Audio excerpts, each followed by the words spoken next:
Hey y'all, Jake Bible here. Thank you for listening to the original podcast recording of Dead Mech that I released way back in 2009.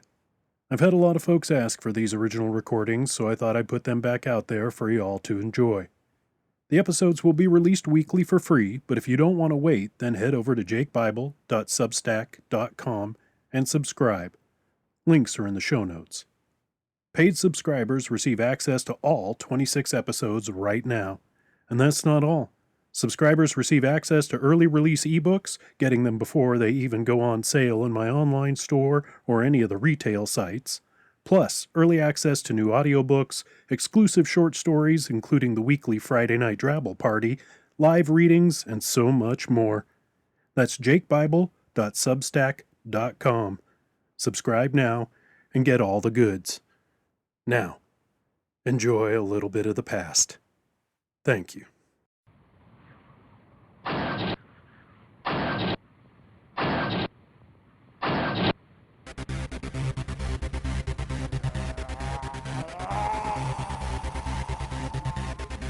You're listening to Jake Bible's Dead Mech, the world's first Drabble novel, written and performed by Jake Bible. This story is available only as a podcast novel and is not for the faint of heart. If you can't stand blood, gore, graphic violence, foul language, cannibalism, zombie hordes, or sexual situations, well then, you aren't invited to this party. For more details and info, go to jakebible.com. Feel free to leave your mark there. It's only fair.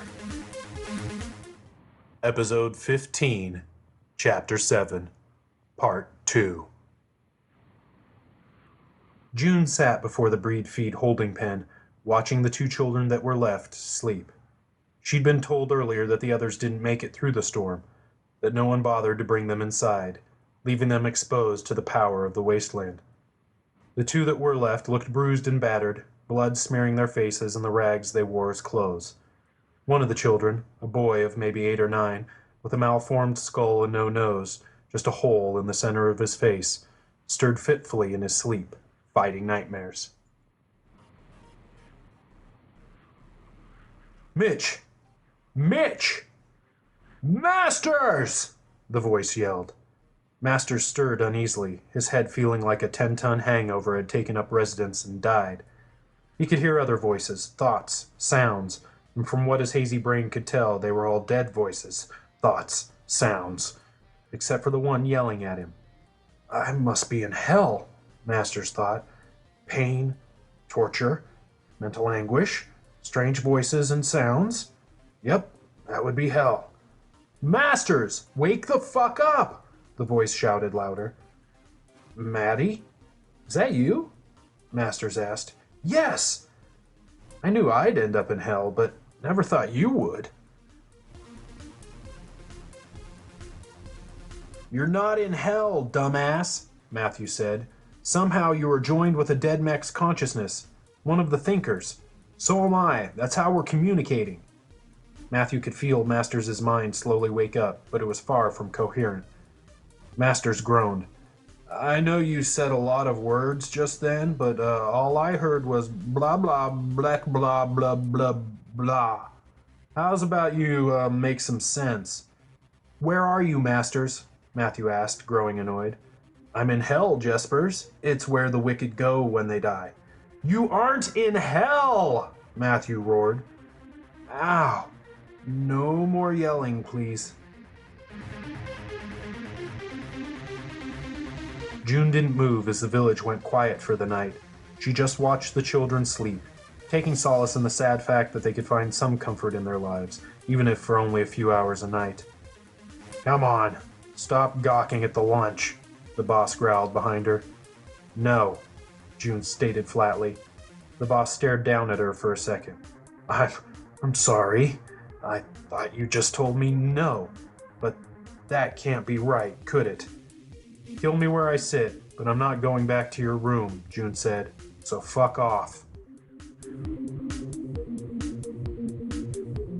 He is not the smartest of the pilots, is he? Shiner asked.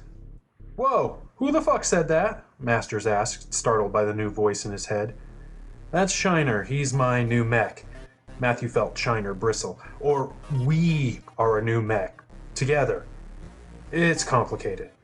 What matters now is that you need to focus. You need to tell me where you are. Masters grunted and opened his eyes. He was in a mech cockpit and facing a cliff face. He knew that. Not a fucking clue. Matthew took a deep mental breath. Okay, let's start at the beginning. You just don't get how things run around here, do you? The boss laughed. What I say goes. There ain't no options. Yeah, I think after tonight I could give a shit. June turned and stood facing the boss, nearly eye to eye. I didn't realize he was that short, she thought.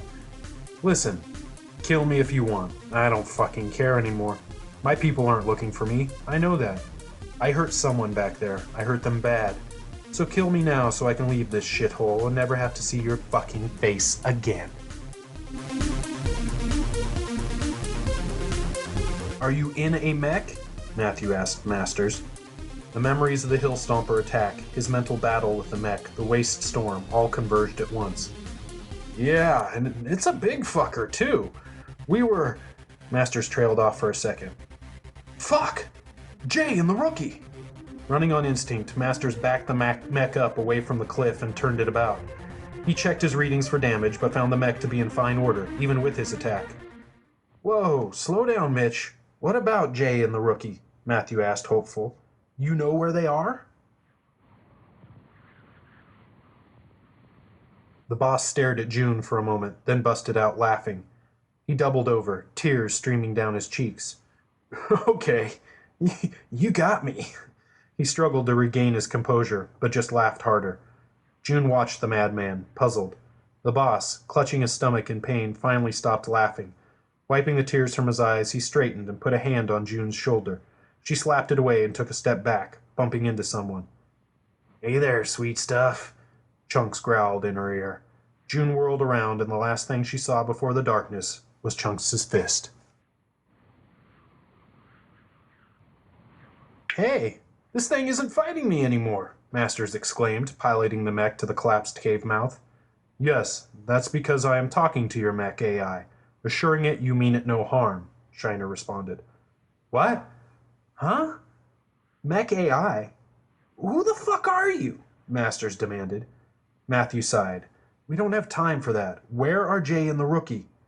Buried under a couple of tons of rock, that's where, Masters answered. He tried to scan the cave-in, but his sensors wouldn't respond. Shit, I'm blind. If I start digging, I could make it worse and crush them. Shiner and the Hill Stomper AI exchanged data and information at a rate that forced Matthew to pull back. Damn, even with full integration, that shit is giving me a headache. I apologize, Shiner responded. It is the most efficient way to communicate with other AIs. In addition, this AI is very, basic. More like a human child mind. A toddler, I believe is how you referred to them. Well, that's about Masters' maturity level, so they should fit just fine, Matthew joked. Hey, I think I heard that part, Masters complained. So do I start digging or what? If you will be patient, Shiner said, I will mediate the full integration process. Mediate? We didn't need that, Matthew stated. Yes, but we were willing. This AI has suffered some abuse by Pilot Masters and is hesitant in integrating, Shiner responded. Abuse? Are you fucking kidding me? The fucking thing tried to eat me, Masters said. No, the AI was just doing what it needed to survive, and survival at that time meant eating flesh. Your flesh, Shiner said. Oh, well, that makes it better, Masters quipped. So is this going to hurt? Only if you resist, Shiner answered. Masters stared at the cave-in. Well, let's get this show on the road then. If Jay and the rookie are buried in there, then their air's limited, and I have no idea how long I was out or how long they've been trapped. There's one other thing, though, Matthew said. Yeah? What's that? Once you are joined, you can't be unjoined without losing the mech's AI. That is not quite true, Shiner interrupted. Like I stated before, this AI is very basic. It has enough memory storage to keep itself intact, even if the pilot withdraws. Phew, Masters said. Close one. Who'd want to be stuck with a deader forever? Matthew gave Masters a mental slap. Hey, that fucking hurt, Masters exclaimed. Actually, it didn't. You just interpreted it as pain, Matthew responded. Which means you interpreted it as a slap upside my head. So how about we leave all interpretations to mine and Harlow's dance routines, shall we? Masters shouted. Now, can we get my head all cozy with this mech so I can dig some folks out? Shiner immediately gave the Hill Stomper AI a nudge, and it and Masters' consciousnesses fully integrated. Master Stomper shook his arms out and then his legs. He bounced up and down a bit, shaking the very earth he stood on, and if the mech had a head, he would have rolled it around on its shoulders like a prize fighter. Oh, I could get used to this, Masters crowed. This is fucking amazing! Yeah, it's pretty neat. Now, how about you dig Jay out so those of us that can't disengage from their mechs can at least hope to one day, Matthew said. Masters pushed his scanners deep into the rock, looking for signs of Jay's mech. We need to disconnect. Shiner stopped as a squawk of digital static slammed through its AI. Matthew cringed and the new mech stumbled. Too late? Matthew asked. Unfortunately, yes. While we can change course, Master Stomper is stationary. He has been located, Shiner answered. What do you mean, located? Masters asked. The outsider, Matthew responded. The who? Another presence. It created the relay net we're communicating over. Shiner sent all information to Master's Stomper. Whoa, that's not good, Master said. No, it's not. We're coming to you. It'll be a few hours, but we're on our way. I'll be here digging away. Masters assessed the cave-in, taking into the account the various sizes of rock and their positions. What do you think? Masters asked Stomper, but the AI remained silent. Come on, don't be shy. We're one big hulk of sexy metal now, so we better get to know each other. There was no reply. Okay, I'm sorry I yelled at you and kicked your deader ass before we became one. I was trying to survive, just like you. It hurt, Stomper responded. Hurt? Masters asked. Your anger hurt. Sorry? So how do we get past this? We dig, Stomper answered. You think those two will be okay? Matthew asked Shiner as they continued sprinting across the wasteland. Masters can be a jerk, and that AI didn't seem very stable. They shall be fine, Shiner responded, pausing for a moment. And I do not think the word jerk is correct. Asshole would be more appropriate. Matthew laughed. Are you learning a sense of humor? You have a lot of happiness within your mind, so it isn't difficult to assimilate. The two stayed quiet for a moment before Shiner continued. Most of your happiness is associated with a Rachel. Who is Rachel? The boulders came away easily as Master Stomper worked their massive hands, grabbing and tossing the rock aside. Hey, do you think mechs should dance? Masters asked. Stomper grew puzzled. I do not understand. Dance, you know, Master said as he executed an awkward heel toe. The movement of the giant mech dislodged more of the cliff and half of their progress was lost. If dancing means to create more work, then no, I do not believe mechs, or anyone, should dance, Stomper said flatly. That was an accident, Master said. I think you'll like dancing. And wait until you meet Harlow. Rachel. Can't you just pick her out of my head? Matthew asked. No, there is too much emotion connected. Most of the data is images, smells, impressions. There is very little that is hard fact, Shiner answered. Well, that's interesting, Matthew said. I guess that is the main difference between an AI mind and a human mind. There are infinite differences, actually, but that is a significant one. Shiner waited. So who is Rachel? Well, Rachel's the woman I love, Matthew said. Your mate?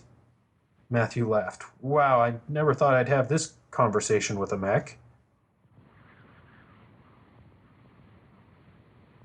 What is a Harlow? Stomper asked. A Harlow? Well, a Harlow is a badass. She is the strength that keeps me going. I know from looking at me I seem like a tough guy, but inside, well, I guess you can see inside. But anyway, inside I'm pretty easygoing. I mean, I love a good mech fight, but honestly, I'd rather be in bed with Harlow 24 hours a day than out here in the fucking waste. So Harlow is a person? She's a fucking goddess, is what she is. I worship the ground that woman walks on. Okay, so I love Rachel and she loves me, but we aren't mates. At least not in the procreating sense. I mean, sure, I'd like to have kids one day, but we're both young and, well, I don't know if a mech base is the best place for kids to grow up, Matthew said. Shiner processed. But according to the data, Rachel grew up in a mech base, Shiner stated. Okay, true, but she was born to be a mech pilot. And wouldn't your offspring be born to be mech pilots too? Well, yeah, no, well, maybe. It's just complicated. Stomper processed. Do mechs get a Harlow? Masters thought about this for a second. You hesitate, Stomper said. Is that a no? I have a feeling this is what it's like to have a kid, Masters laughed. I don't know if mechs can have a Harlow. I mean, no one gets my Harlow but me. I really don't know. This talking mech thing is new. I'd like a Harlow. She sounds safe. Masters burst out laughing. Why do you laugh? Stomper asked.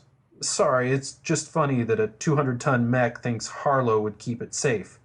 She'd fucking love that.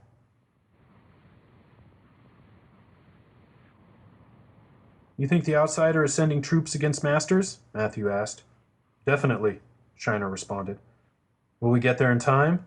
Shiner calculated. No, more than likely not. Matthew sighed. That hill stomper isn't built for battle. A few well-placed missiles and it's crippled instantly. Yes, I am aware of that. However, from the data I scanned, I'd say Pilot Masters is quite capable of avoiding destruction. Yeah, that's true. He's pretty nimble on his feet. For the record, I'd like to say that I do not dance.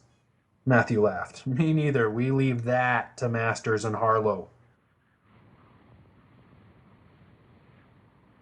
Master Stomper punched through the last bit of rock. The giant mech bent down as far as it could and turned its floodlights on the cavern. Well, there's the salvage mech, but there's no sign of Jay or the rookie, Master said, checking his sensors. We cannot fit inside there, Stomper stated. Nope, Masters responded. So we wait? Stomper asked. Yep, Masters said. Let's run more scans and see if they're deeper inside. Before Masters could initiate the scans, dozens of zombies poured from the cave. Shit, Masters said as the giant mech began to smash the zombies like ants. June awoke with a start as the bucket of water hit her face. Wakey, wakey, bitch, Chunks grunted. Time to play. June opened her eyes to find herself naked, dangling inches above the floor, her hands tied and arms strung up over her head. The boss stood by the doorway, a sly smile on his face. Now, Rachel, I'm not going to kill you. Why would I? He lifted a small vid cam to his eye, aiming it at June. You're way too valuable. Now, say hello to Daddy. The boss moved close as Chunks punched June in the stomach. You see, dear Rachel, the power structure needs to change. I'm tired of living off scraps, the boss said, circling June as Chunks continued to hit her with quick jabs to the midsection. It's time for the UDC and you mechy assholes to share the wealth. The boss shut off the vidcam. That'll be enough to get their attention, Chunks. He walked to the door and turned before leaving. I'm going to go have a chat with the senior Caprizi. He grinned at Chunks. Feel free to cut if you need to. Nothing permanent, but have a little fun. Chunks set a leather pack on the floor and slowly pulled several knives of various sizes and thicknesses out. June watched him closely. You like the pack? Chunks asked, turning it back and forth. June could immediately tell from the marks and tattoos that the leather was human, not synth. Took me a year to get the right strips together to make it. It's my baby. Chunks picked up a medium-sized knife, bone handle, double-edged blade, and approached June. Don't worry, bitch. I won't cut deep. He grinned and kissed the blade. But I may take a nipple. The boss hopped into an ATV waiting for him. Drive to the top of Bronner's Ridge. The young man driving nodded. Yes, boss. Keep your fucking mouth shut, the boss snapped. Just drive. The young man faced forward and stomped on the accelerator. The boss reviewed the footage on the vidcam, growing excited. Stop here. The ATV halted in front of a small shack. The boss got out and kicked in the door. The driver averted his eyes, but he could hear the screaming as the boss had fun with whoever was unlucky enough to be in the shack. June, battered, bruised, humiliated, ignored, forgotten, murder and blood on her hands and grief in her head, had had enough. You really are pathetic people, June said, gritting her teeth as chunks slashed out, cutting across her belly. He watched the blood well and smiled, placing a finger to the blood and licking it off the tip. Save your fucking breath, bitch. I'm gonna cut you no matter what you fucking say. Chunks slashed again, this time across June's thigh. She refused to cry out and bit down on the inside of her cheek, focusing on the pain, using it. The boss buttoned his pants as he left the shack, hopping back into the ATV. What are you fucking waiting for? Get us to the top of Bronner's Ridge. He casually wiped blood from his knuckles. The young driver started to respond, but remembered himself and kept his lips tightly sealed. The boss leaned back into the ATV's seat and closed his eyes, taking a deep breath and sighing. It's moments like this that makes me glad to be alive. He opened his eyes, looking upon the dark wasteland as the ATV began to climb. It's good to be king. Chunks stepped back from June, surveying his handiwork like a painter does his canvas. You're pretty good with a knife, huh? June asked, her voice shaking with pain and anger. The best, Chunks grinned. You know what you're not good at, though? Chunks eyed June for a second. What's that, meat? Tying a decent fucking knot! June yanked her hands free from the bindings and dropped into a crouch on the floor. Chunks' eyes went wide with surprise, and he hesitated 1 second too long. June took advantage, kicking out with her left foot, shattering Chunks' left kneecap. Chunks went down hard on his shattered knee, the pain engulfing his brain. He crumpled to the floor, screaming, You fucking bitch! He watched the naked, bleeding pilot spring at him, and his head rocked back as first her right fist, then her left connected with his face. She battered at him, and he tried to bring his hands up to defend himself, but she shoved him into the dirt and straddled him, pinning both arms against his torso. Her bloody nudity no longer excited him. Fear was all he knew as June's fists struck again, and again, and again. June had been so emotional at times she actually would see red. During her rookie train test, when she found out about Rachel and Maddie, when Steve grabbed her tit in the wasteland, but not while she unleashed on Chunks. No, she was crystal clear. Fucking bitch, huh? She yelled. You can't think of anything more original, say, you stupid fuck? Each word was punctuated by her fist hitting Chunks' face. She kept at it until the only sound coming from the cannibal piece of shit was a wet gurgling as he began to choke on his own blood. Stop here, the boss ordered. The young man did as he was told, and the boss stepped from the ATV and grabbed a large case from the back. He walked a couple feet from the ATV, set the case down, and surveyed the night sky. That would be north, right? He asked the driver. The young man trembled. Should he answer and risk death because he spoke? Or should he stay silent and risk death for not answering? The driver chose to look up into the sky and stay silent. The boss nodded to himself, crouched, and opened the case. June stripped Chunks, taking his clothes for herself. She finished lacing the boots and stood, looking down at the pathetic henchman. Want to know something? She asked. Chunks just choked and gagged on his own blood in response. She stepped to his knife case and pulled out a 12-inch Skinner with a serrated back. I'm pretty good with knives, too. She straddled him once more, but this time facing towards his feet. Little Dick, why am I not surprised? Screams from the helpless were commonplace in the village. so June didn't worry when Chunks began to shriek as she started cutting. The boss finished setting up the transmitter array. "Come here." The driver approached slowly. "I'm not gonna fucking hurt you. Get your ass over here." The boss shoved the vidcam into the young man's hands as he moved quickly to his side. "Push that button there when I say so. Only when I say so." The driver nodded. The boss sat himself in a folding camp chair in front of the array. He tapped at a small tablet, opening all comm channels. "Greetings, Mech Base. This is the boss. Can you read me?" The boss waited for an answer.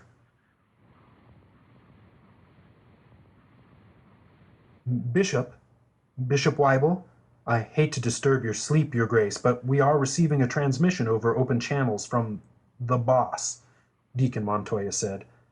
The bishop stirred from his slumber and sat up in Caprizi's bed that he had taken for his own. "The cannibal? What does the boiler piece of trash want?" "Well, Your Grace, he wants to talk to Commander Caprizi. He says he has his daughter, Rachel." The bishop became fully awake instantly. "Has his daughter? Well, doesn't this make things interesting? Can you transfer the feed to the monitor in here?" "Yes, Your Grace." The boss was more than surprised when the face of Bishop Weibel appeared on his tablet screen. "Well, I'll be dipped in horseshit. If it isn't the Archbishop's very own cock polisher. What the fuck are you doing there, Weibel?" "Boss. Or do you actually have a civilized name now?" the bishop sneered. "You can call me God, you zombie-worshipping fucktard." "Well, this is pleasant as always," Bishop Weibel sighed. "What do you want, Boiler?" The boss flinched at the slur.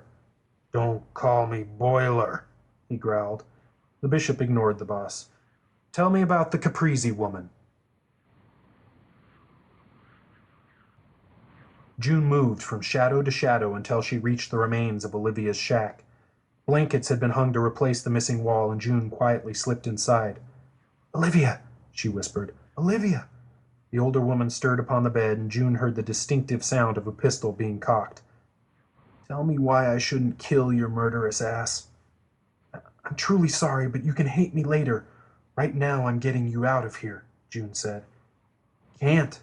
Olivia laughed and swung her legs over the edge of the bed so June could see. "The asshole took my feet." "Before talking business, I'd sure like to know why I'm looking at you and not the commander," the boss said. "The commander tucked tail and ran. The glory of God was too bright for him, so he retreated into the wasteland like the heathen coward he is." The bishop laughed. "The base is now under the ownership of His Excellency, the Archbishop." "The Archbishop's there now?" the boss asked. "He will be," Bishop Weibel answered, growing impatient. "Now, about that business." The boss smiled, lacing his hands behind his head and leaning back. "Play the vid," he ordered the driver. June found a tattered bag by Olivia's bed and began stuffing clothes into it.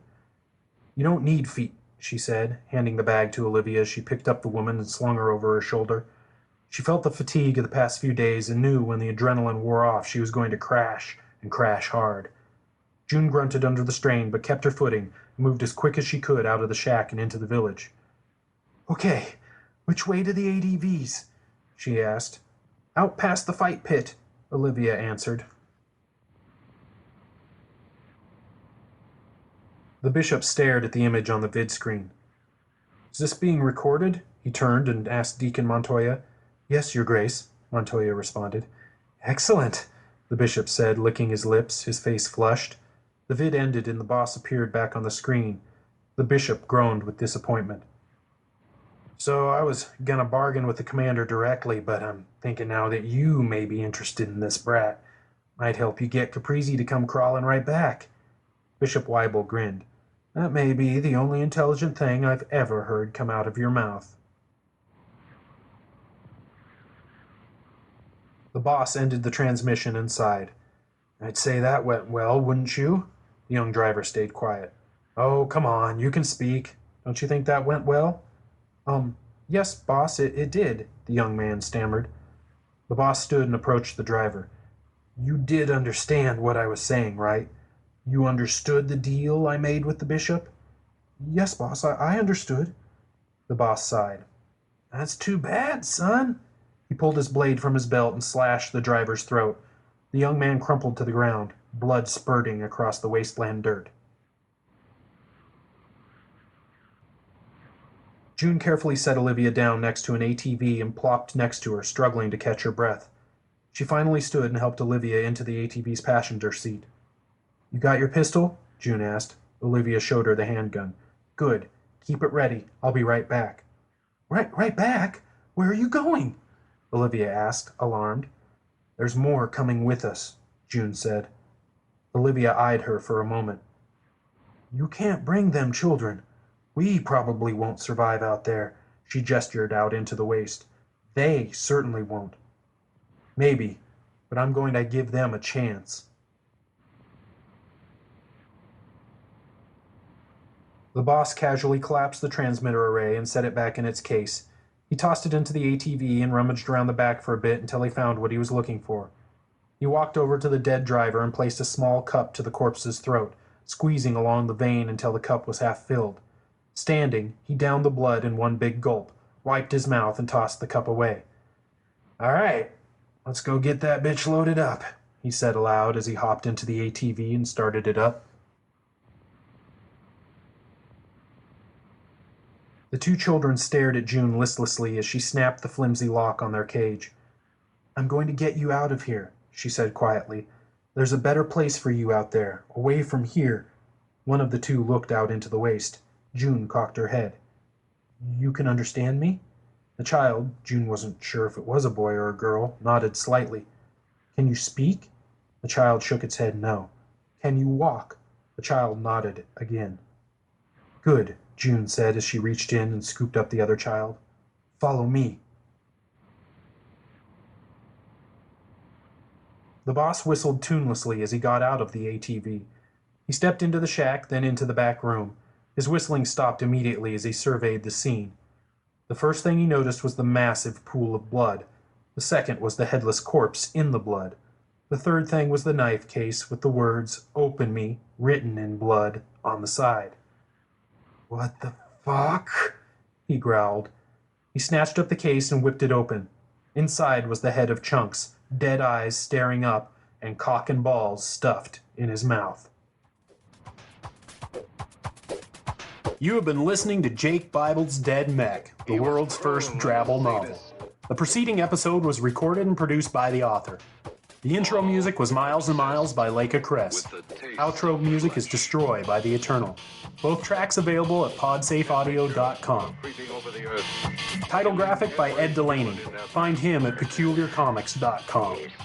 This recording is protected by a Creative Commons Attribution Non-Commercial No Derivative Works United States 3.0 license. You can share it, copy it, and give it to anyone you want. Just don't edit it, change it, or try to make any money off it without direct permission from the author. Thank you for listening. My head is spinning. Time is running out.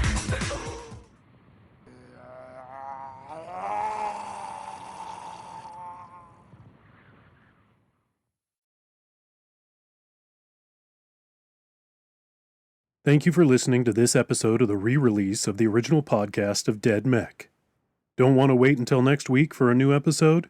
Go subscribe at jakebible.substack.com and you'll get access to all episodes right now.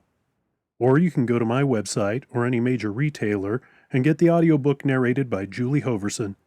You can also get the ebook, which is free on all major retailer sites, as well as my own store. Go to jakebible.com for more info. Thanks, y'all. Cheers.